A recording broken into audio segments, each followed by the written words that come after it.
A very warm welcome to you, and thank you so much for joining our Homeopathy 24/7 podcast.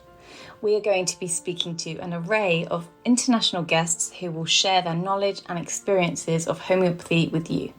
We will discuss all types of subjects such as remedies, symptoms, and stories of health. No matter where you are with your homeopathic journey, we aim to inspire you on your quest to natural health and living. The podcast is brought to you by Mary Greensmith, the founder of Homeopathy 24/7, which is a global platform connecting you with a homeopath wherever you are in the world, 24 hours a day. So let's get started with today's chat. Please welcome Mary Greensmith. Hello, thank you so much for joining us today. I am so pleased to be able to welcome Susie Connolly Bale. It's so lovely to have you here, Susie. You are one of our homeopaths on Homeopathy 24/7. You're in Ireland. How is it today? It's beautiful. We're having a sunny day, which is an unusual thing for Ireland. You know, the traditional view of Ireland is that we have green pastures and it rains a lot. So it's true. It's true. It has rained way more than I would like to even think about. But right now we have sunshine. And I'm in the south of Ireland. I'm in Kinsale. It's beautiful. Oh, fantastic part of the world. Yeah, beside the sea. It's gorgeous. I'm the only homeopath here. And why are you a homeopath? Oh, so many years ago, I was at a festival, and so I suppose I should tell you I have an allergy. I grew up with a very serious allergy for bees, wasps, and hornets, and I was stung when I was about 7. My parents didn't realize, so I was stung when I was about 7 years old. I remember putting my finger onto the button where the green man for the road is, and he stung my finger, and the next thing my whole hand had swollen up within minutes, you know? So I ran home, and by the time I got home, my whole arm had swollen right to the top of my shoulder. So it was very serious that they rushed me into a hospital, but they didn't realize this beforehand, you know? There's nobody else in the family with an allergy. So I remember the trauma of that really clearly, even though I was only 7. And I wish my parents had known about homeopathy, but they didn't. You know, that's something that I brought to the family, I suppose, you know, and now most of my family uses homeopathy. I've given kits to my entire family now, so they all have kits, they all have their remedies at hand. But so years later, you're fast forwarding 20 years at least, I was at a festival and I was stung by another bee. So it must have happened at least 3 times in between, and each time I needed to go to the hospital. I needed, you know, adrenaline, I needed an EpiPen, I needed the whole shebang. So I went to this festival and I got stung. Now naturally my immunity had started to build as I grew, so I wasn't as serious, but my whole foot swole up. You know, I was barefoot on the grass and the clover, the bees love clover. So I stood on a bee, poor bee, you know, unsuspecting, and ended up with a swollen foot. And along came what they called a healing angel, and she had her kit, and she had apis, and apis is from the honeybee, you know, and she gave it to me, and it was like a miracle, literally like a miracle. So that planted in my head that I needed to use this more. So I started to bring it more into my life. And then when I had my first child, he's a teenager now, I decided to train because I had a lot of complications after the birth. And the remedies really helped me, you know, in so many ways. For example, my child was tongue-tied and I had a thrush, and I had mastitis of the breast, and I had a homeopath in the city, and she sent me down a package of little remedies. I took phytolacca, and it just completely resolved my mastitis. It was incredible.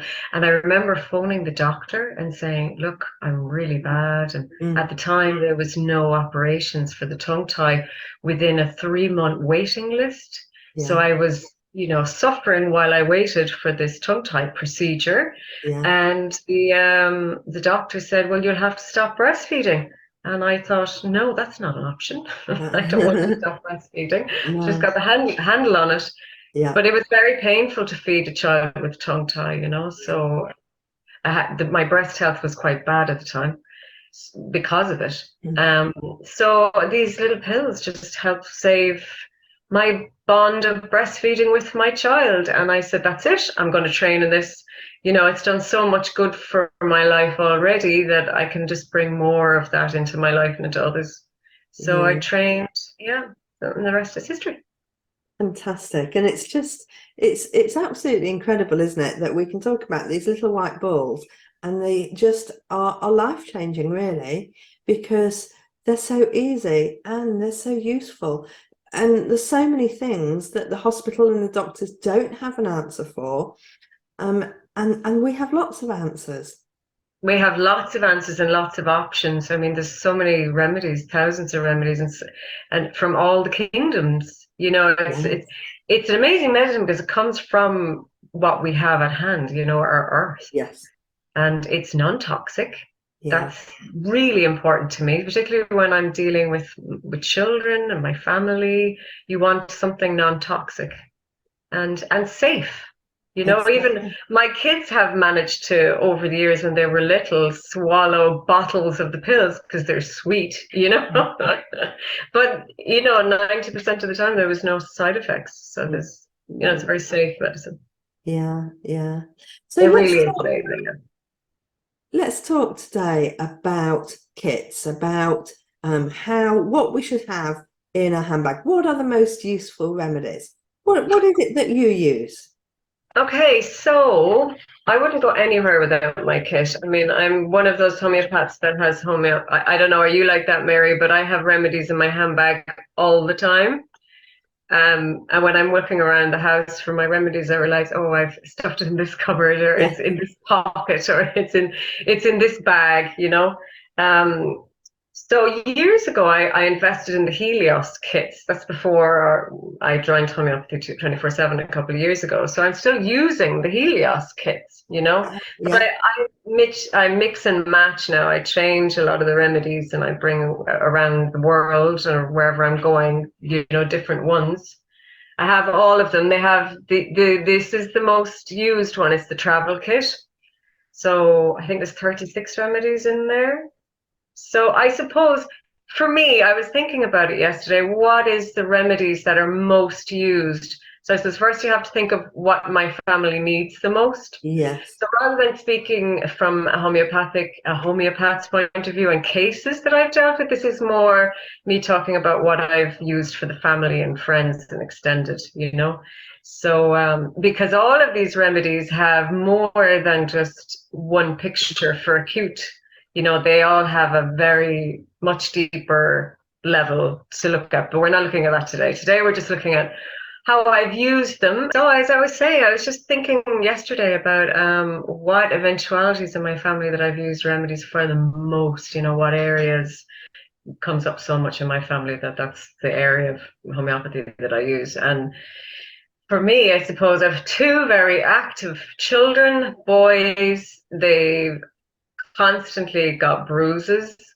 They play sports, yeah, knocks and blows and injuries. And right now I have a child who's recovering from a broken toe. Now that's unusual. We don't normally go to the extent of broken. It's actually either of their first broken anything. Okay. But that, you know, that's one of the massive domains. Strains, sprains. My child is obsessed with football, my eldest. And then the other would be actually to do with insect bites. Yes. You know, insect bites, it's a big part of first aid in our household. So those are where I was thinking we'd start, you know. So all these remedies are friends. I mean, I've so many stories for each one.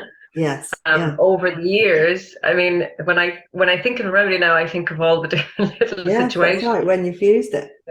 Yeah, when you've used it and when it's been beneficial. Like right now, one of my sons is doing exams, so he's using gelsenium, and it's helping him a lot with the fear, you know, of and the fright before the exams. Before the exams. And it's such Before a the useful exam, yeah. remedy for so many frights, isn't it, gelsemium? So many. It's a very wide deeper in it. I've used it also in many cases with Lyme disease and in our household for flus and coughs and so many. But that's actually not where I was thinking we'd start. I was thinking we'd start with Leadum. Leadum, for me, is my number one remedy in a kit, for sure.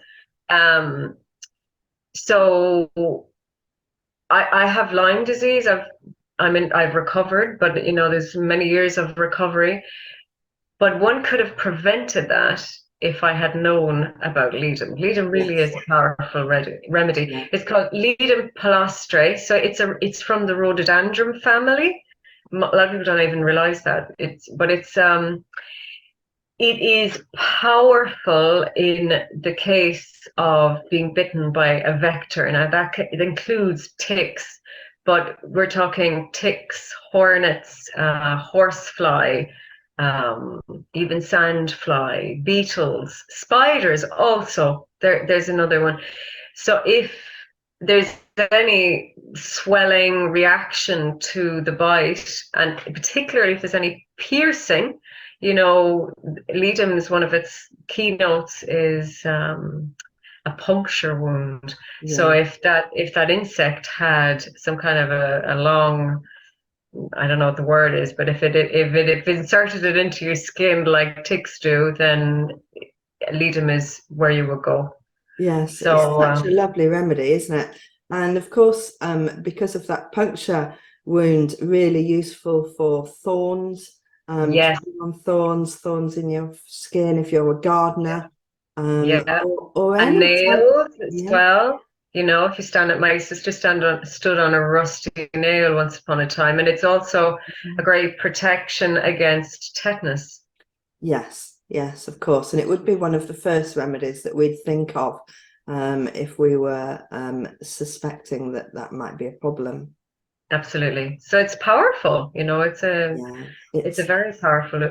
Now, the way I distinguish between Apis and Leadum, because both are really powerful in terms of playing with bites, and because I have that allergy, it's a big part of, it's important to our family.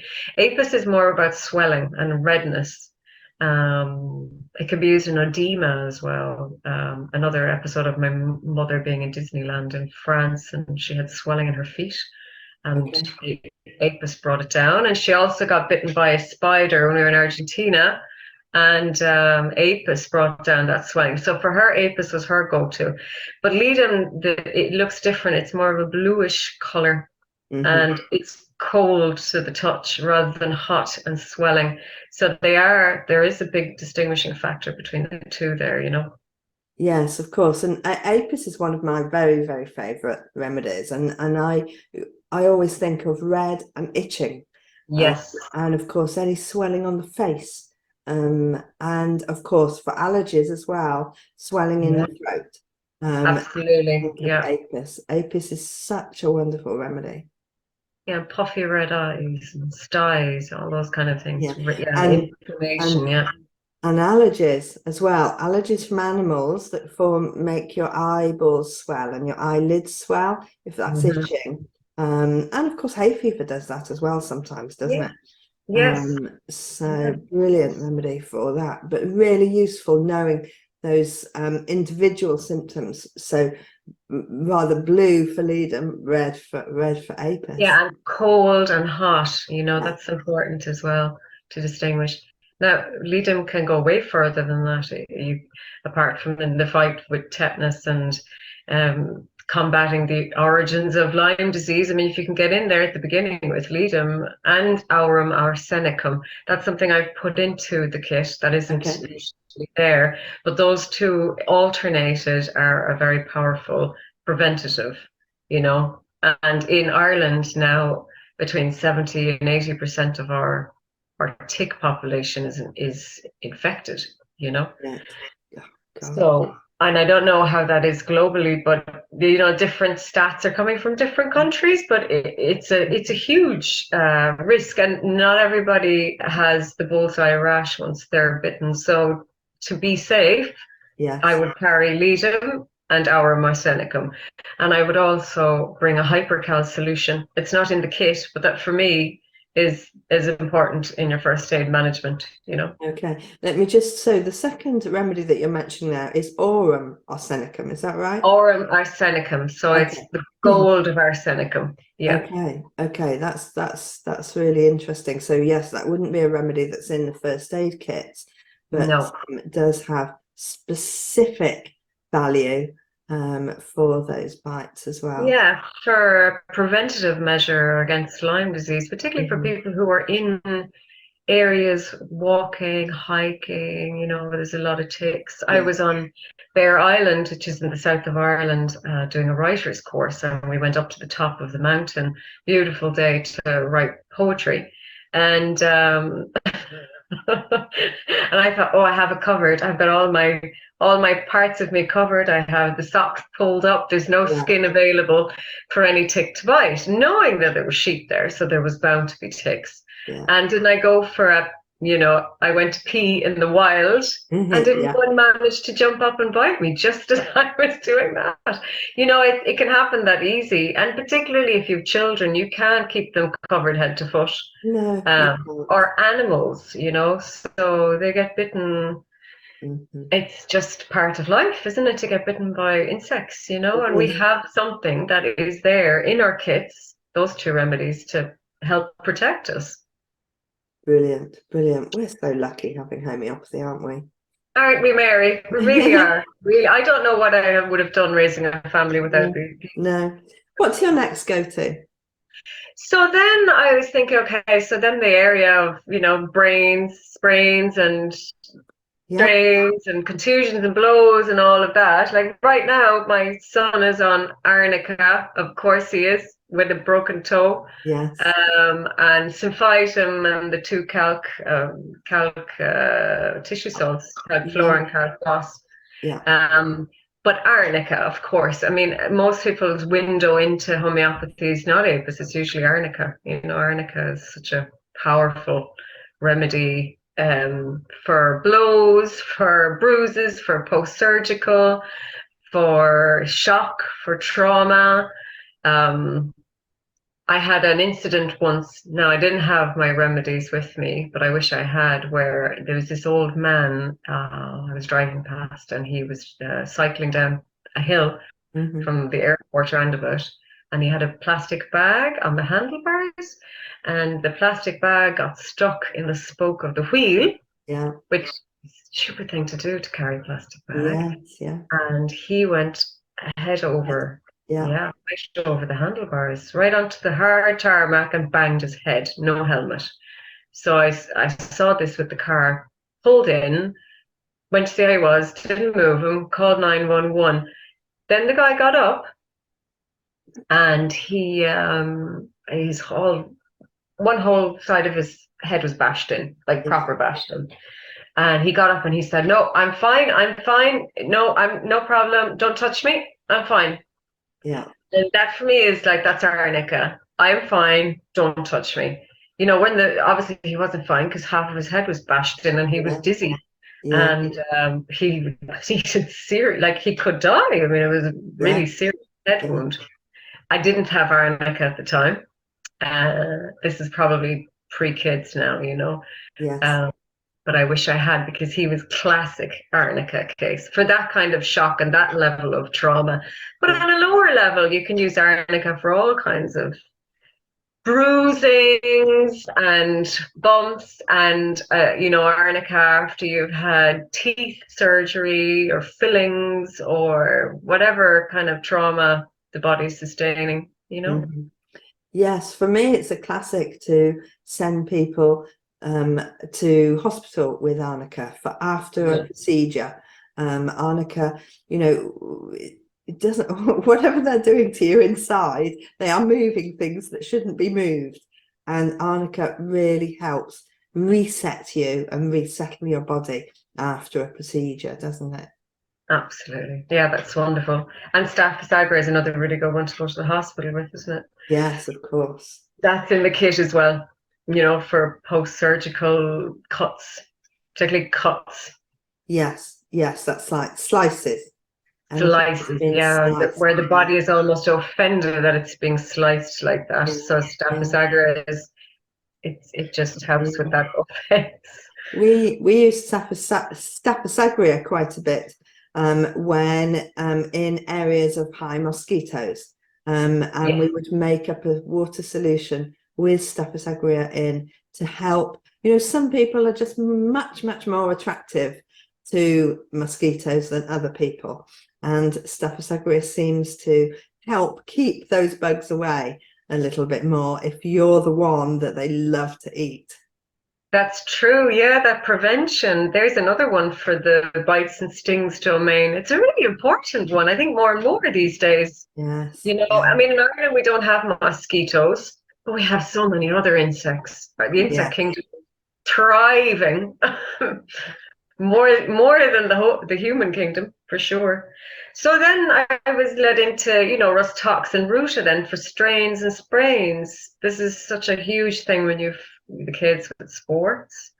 And I always think of ruta as, for smaller muscles and rust toxins for the larger muscles. Yes. And if it's brought on by overexertion in cold weather, which we have a lot of, rust toxins is really helpful with that.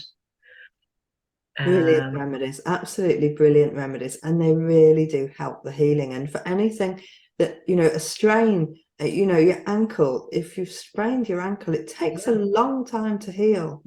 And it really can help. And you can have Rustox Ruta Arnica in a cream as well. So it's a really nice topical remedy to help promote healing so that your body can heal faster. Absolutely. And a spray or rescue remedy. I always find rescue remedies a great little addition to that as well. So there's so many others. Like recently I went to the dentist and I got my mercury removed actually from my mouth. Yeah. So there's a whole domain around that. But the 3 remedies one can always use when you go to the dentist is Hypericum, Arnica, and Calendula. A lot of people use these. They're really great at killing any of the nerve pain that's in the mouth, to the extent sometimes you don't even need anesthesia. That Arnica is super powerful. And Hypericum too for that nerve pain. Amazing. Or if you catch your finger in the door like my aunt did once, and Hypericum was a miracle worker, because she completely had squished all this nerve-rich area of her finger, but it came back to life and the pain subsided really quickly.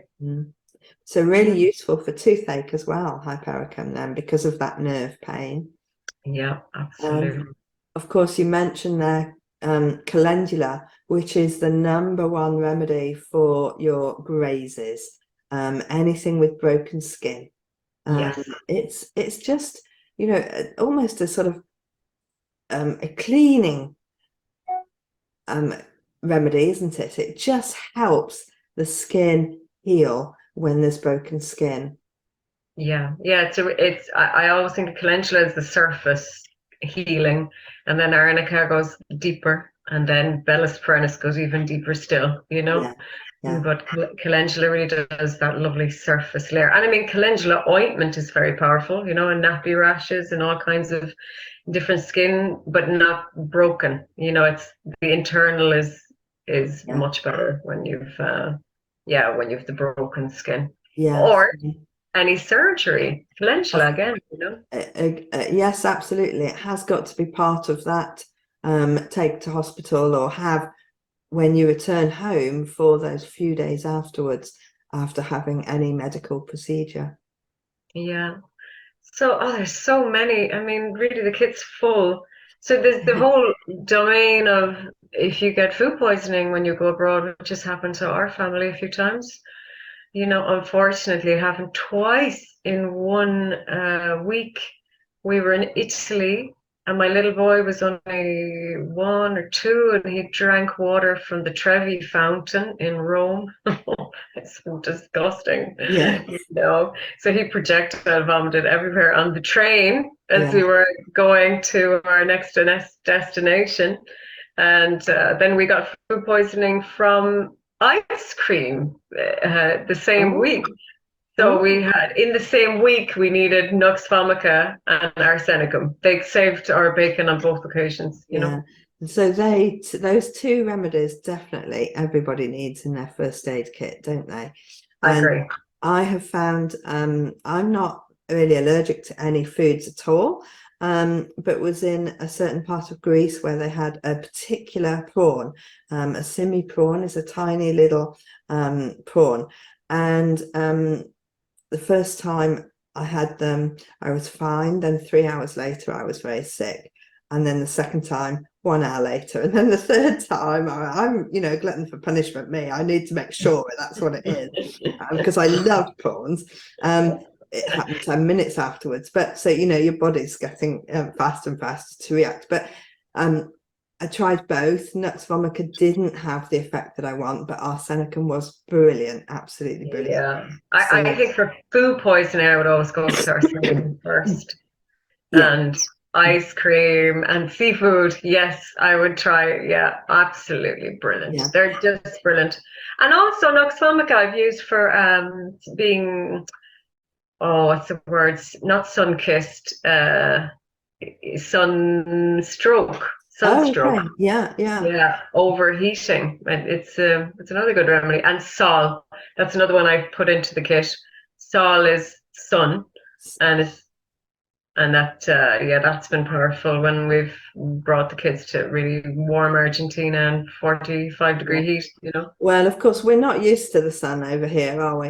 Not Very that much. kind of So we sun, do no. need that extra protection. And of course, they both are headache remedies as well. So, they're helping really a great deal, because of course we go by how we're experiencing those symptoms, don't we, in order to have a look. So we've been through some brilliant remedies there, Susie. How do you do you have different kits? I mean, in different places.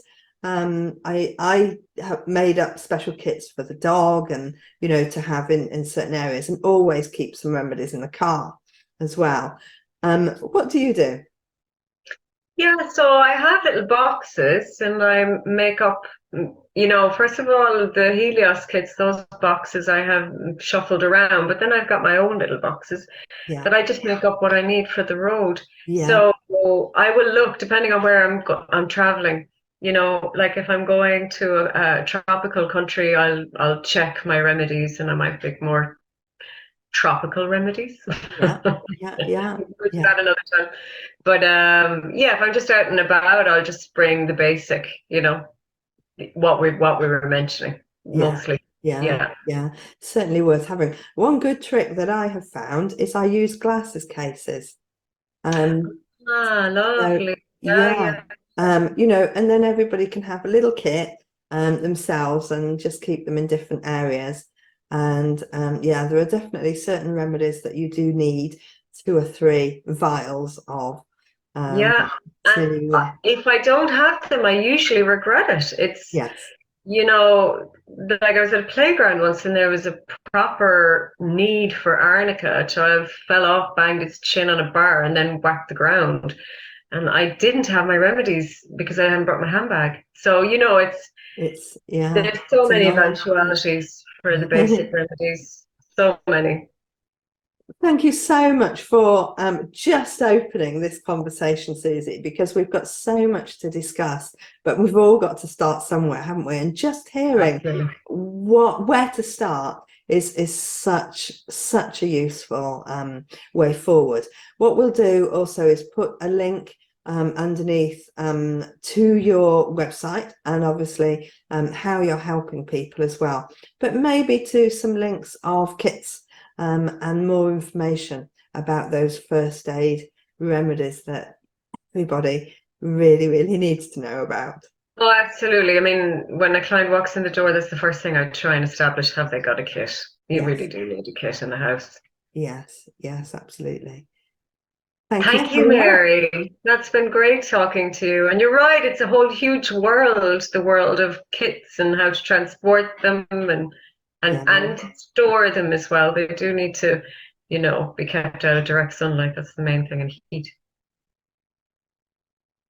Lovely talking to you, Susie. Let's do this again sometime. Okay, brilliant. Thanks, Mary. Thank you very much. Take care. Thank you. Thank you, Susie. It's been so lovely talking to you today. I do hope you found that really useful. Next week, I will be talking to Dr. Anthony De Pontes, and we will be discussing things like diagnostic tools, tests, and how homeopaths can look at the symptom picture and what those tests are telling us, and how we use them in relationship to finding the remedies that you might find beneficial. So with Anthony De Pontes next week, and I do hope you can join us. Look forward to it. Take care. We hope you enjoyed today's episode and look forward to listening to our next one. Please don't forget to follow our podcast on your chosen channel, and please do leave us a review so we can continue to share homeopathy with as many people as possible. If you do have any questions, please do reach out to us on any of our social platforms mentioned in the show notes. We at Homeopathy 24/7 hope to empower you on your natural health journey.